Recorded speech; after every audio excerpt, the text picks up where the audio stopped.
Hello everyone, welcome to NEET made easy. आज हम शुरू करने जा रहे हैं chapter biodiversity from class 12th ecology unit.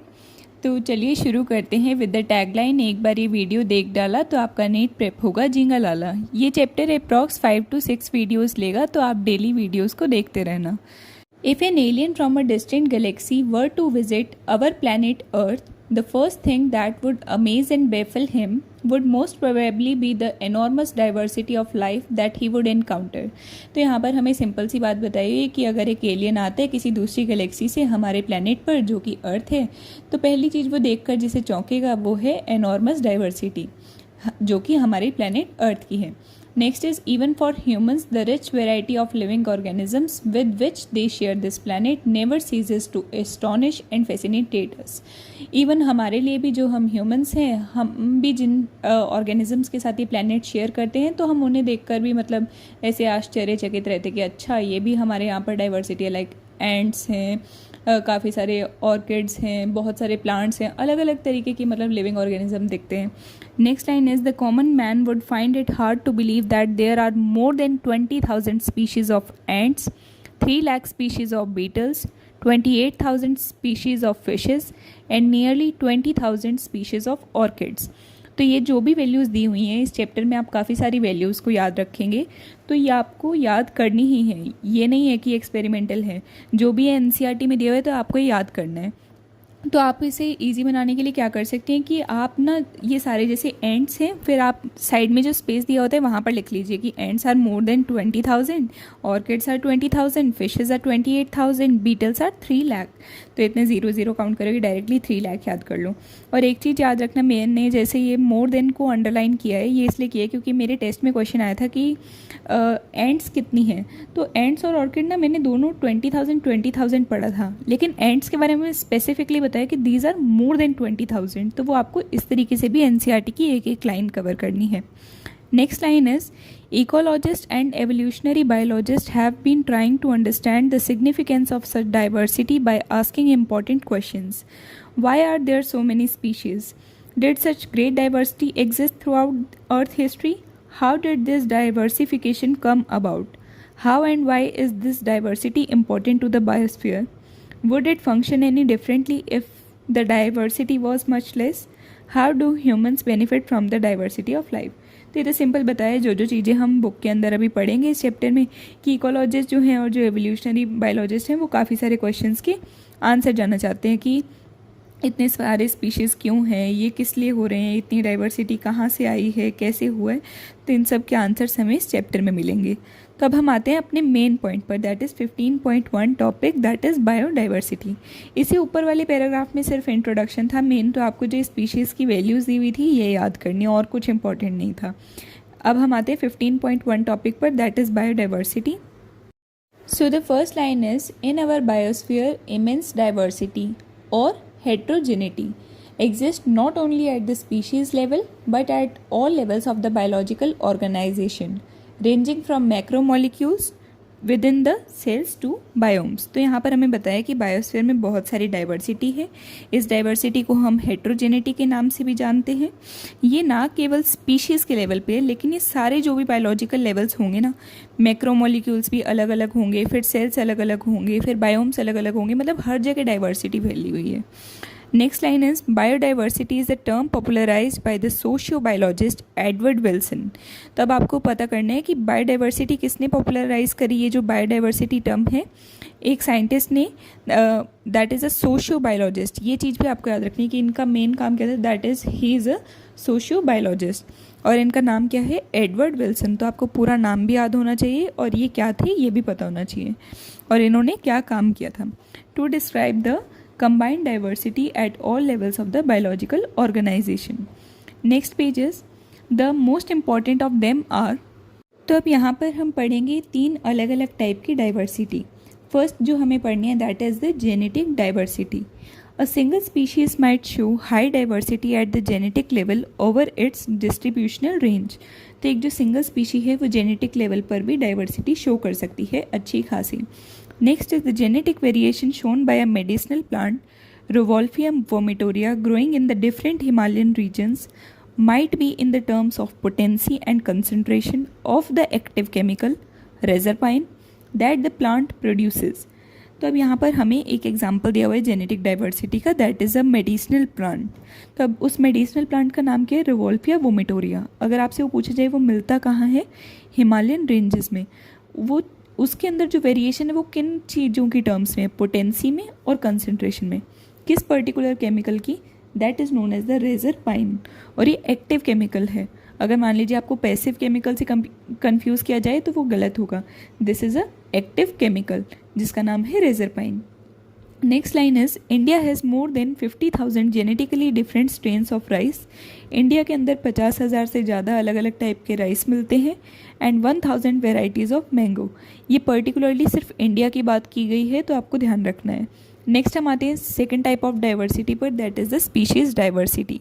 The diversity at the species level, for example, the Western Ghats have a greater amphibian species diversity than the Eastern Ghats. तो अब हमें बताया कि स्पीशीज़ लेवल पर कैसे डाइवर्सिटी है. Western Ghats में amphibia ज़्यादा मिलते हैं as compared to the Eastern Ghats.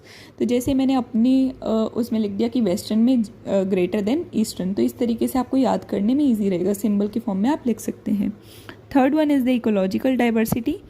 At the ecosystem level, India, for instance, with its deserts, rainforest, mangroves, coral reefs, wetlands, estuaries, and alpine meadows, has a greater ecosystem diversity than a Scandinavian country like Norway. तो अब हमें इसमें बताया कि ecosystem level में India में कैसे कैसे डाइवर्सिटी है. कहीं पर हमें मैंग्रोव मिलते हैं, कहीं पर हमें रेन फॉरेस्ट मिलते हैं, कहीं पर डेजर्ट मिलते हैं. तो इंडिया की जो इकोसिस्टम की डाइवर्सिटी है वो कंपैरेटिवली ज़्यादा है देन अ स्कैंडिनेवियन कंट्री लाइक नॉर्वे. एक और चीज़ आपसे पूछी जा सकती है कि किसी स्कैंडिनेवियन कंट्री का एग्जाम्पल दो, तो वो होगा नॉर्वे. नेक्स्ट लाइन पढ़ने से पहले मैं एक और चीज़ आपको बोलना चाहूँगी कि आपको इस तरीके से भी आइडेंटिफाई करना आना चाहिए कि ये कौन सी वाली डाइवर्सिटी का एग्जाम्पल है. फॉर एग्जाम्पल मैं आपसे पूछूँ रिवोल्फिया वोमेटोरिया कौन सी डाइवर्सिटी का एग्जाम्पल है, तो वो आपको पेपर में याद रखना होगा कि हाँ ये जेनेटिक डाइवर्सिटी का है. अगर एम्फीबियन स्पीशीज़ का पूछा जाएगा तो स्पीशीज़ डाइवर्सिटी का है. तो आपको इस तरीके से भी याद रखना पड़ेगा. Next line is it has taken millions of years of evolution to accumulate this rich diversity in nature, but we could lose all the wealth in less than 2 centuries if the present rate of species losses continue. तो ये बोलते हैं कि हमें इतनी सारी diversity इकट्ठा करने मिलियंस ऑफ ईयर्स लग गए, लेकिन इस सारी डाइवर्सिटी को हम खो सकते हैं लेस देन 2 सेंचुरीज़ में. एक सेंचुरी में 100 ईयर्स होते हैं, तो less than 2 centuries means less than 200 years में. तो देखो मतलब कितना फास्टली हम इन्हें लूज़ कर सकते हैं. तो हमें बचा के रखनी है अपनी biodiversity. Next line is biodiversity and conservation are now vital environmental issues of international concern because more and more people around the world have begun to realize the critical importance of biodiversity for our survival and well-being on this planet. तो यहाँ पर बताया कि अब जो हम लोगों को बायोडाइवर्सिटी और इसके कंजर्वेशन की इम्पोर्टेंस समझ आने लग गई है इंटरनेशनल लेवल पर भी, क्योंकि ये काफ़ी इम्पोर्टेंट है हमारे सर्वाइवल के लिए और वेलबींग के लिए इस प्लानट के ऊपर. अब हम आते हैं नेक्स्ट टॉपिक पर, that is 15.1.1, that is how many species are there on the earth and how many in India. First line दी हुई है since there are published records of all the species discovered and named, we know how many species in all have been recorded so far, but it is not easy to answer the question of how many species are there on the earth. तो ये बोलते हैं कि हमारे पास बहुत सारे records हैं कि इतनी स्पीशीज़ डिस्कवर हुई हैं, इतनों का नाम हुआ है, लेकिन फिर भी हमारे पास सारा एनालिसिस नहीं है कि कितनी टोटल स्पीशीज़ हैं अर्थ के ऊपर. Next line is according to the International Union for Conservation of Nature and Natural Resources, जिसकी शॉर्ट फॉर्म है IUCN, और अगर आपसे फुल फॉर्म पूछी जाए तो क्या होगा? International Union for Conservation of Nature and Natural resources.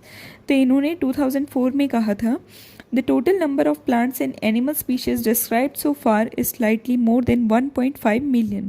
तो इन्होंने बोला था कि प्लांट्स और एनिमल की स्पीशीज़ मिलाकर थोड़ी सी ज़्यादा है 1.5 मिलियन से. 1.5 मिलियन का मतलब है 15 lakh. But we have no clear idea of how many species are yet to be discovered and described. लेकिन इन्होंने बोला था कि हमें और आइडिया नहीं है कि और कितनी डिस्कवर की जा सकती हैं। Estimates vary widely and many of them are only educated guesses. तो हर किसी के जो एस्टिमेट्स हैं वो अलग अलग हो सकते हैं और ये सिर्फ एजुकेटेड गेसेस हैं, कोई पर्टिकुलरली कुछ और नहीं है। Next line is for many taxonomic groups species inventories are more complete in temperate than in the tropical areas. तो यहाँ पर बताया कि डिफरेंट टेक्सोनॉमिक ग्रुप्स की जो स्पीशीज़ की इन्वेंशंस हुई वो मेनली टेम्परेट एरियाज़ की हैं, ना कि ट्रॉपिकल एरियाज़ की। तो ये आपको याद रखना है अगर आपसे पूछा जाए species inventories are more in tropical areas और टेम्परेट एरियाज़, तो आंसर होगा temperate areas. Next line is considering that an overwhelming large proportion of the species waiting to be discovered are in the tropics। तो ज़्यादातर जो species discover होना चाहते हैं जो कि अभी तक डिस्कवर नहीं हुई है वो कहाँ पर प्रेजेंट है, that is in the tropical regions. Next line is biologist make a statistical comparison of the temperate tropical species richness of an exhaustively studied group of insects and extrapolate this ratio to the other groups of animals and plants to come up with a gross estimate of the total number of species on the earth। तो यहाँ पर हमें बता रहे हैं कि जो biologist हैं वो स्टैटिस्टिक्स का कंपैरिजन करते हैं टेम्परेट और ट्रॉपिकल स्पीशीज़ में कि कहाँ पर कितने इंसेक्ट्स हैं, कहाँ पर कितने एनिमल्स हैं, कितने प्लांट्स हैं, ताकि वो अंदाज़ा लगा सकें टोटल स्पीशीज़ का। Next line is some extreme estimates range from 20 to 50 million but a more conservative and scientifically sound estimate was made by Robert May. ये एक साइंटिस्ट का नाम है जिन्होंने ज़्यादा अच्छे से कंजर्वेटिव और साइंटिफिकली वे में बताया था। सो Robert may places the global species diversity at about 7 million। तो यहाँ पर देखो आपको थोड़ा अलग अलग याद करना पड़ेगा कि IUCN 2004 के अकॉर्डिंग था कि मोर देन 1.5 million है, लेकिन रॉबर्ट मे के अकॉर्डिंग है 7 million। और ये ज़्यादा अच्छे से बताया गया क्योंकि ये कंजर्वेटिव और साइंटिफिक अप्रोच रखता था। लेकिन कुछ एक्सट्रीम एस्टिमेट ऐसे भी थे कि 20 से 50 million भी हो सकता है। तो आज हमें इतना ही कवर करना था। आई होप सो आपको अच्छे से समझ आ गया हो। वैसे इकोलॉजी में मेनली याद करने का है, काफ़ी सारी टर्म्स, एग्जांपल्स, नंबर्स आएंगे और इस चैप्टर में तो सबसे ज़्यादा नंबर्स हैं। तो अब मिलते हैं हम नेक्स्ट पार्ट में। Okay, thank you so much, bye bye.